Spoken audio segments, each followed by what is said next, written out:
Vous êtes gêné visuellement? Elle-même a demandé à être formée pour savoir poser les bonnes questions et déceler les urgences. Comme de nombreuses secrétaires médicales, Martine Bonin est en première ligne. Au bout du fil, des patients souvent anxieux, voire en colère devant les délais de plus en plus longs pour consulter un ophtalmo. Et souvent, même la première question avant de dire bonjour, c'est dans combien de temps je peux être reçu? Et pour cause, dans la Sarthe, il faut parfois attendre 1 an pour obtenir un rendez-vous chez l'ophtalmologiste. Situation due à la pénurie de spécialistes, mais aussi à l'augmentation du nombre de patients.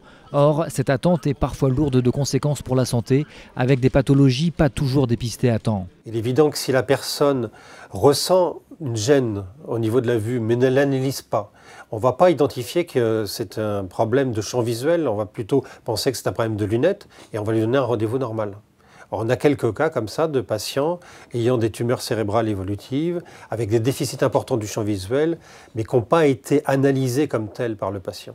Dans ce cabinet, certaines tâches comme la mesure de l'acuité visuelle sont déléguées à des orthoptistes, manière pour le médecin de gagner du temps de consultation et de voir plus de patients. Selon le syndicat national, pour répondre aux futurs besoins, il faudrait former en France au moins 200 ophtalmos par an, au lieu de 110 aujourd'hui.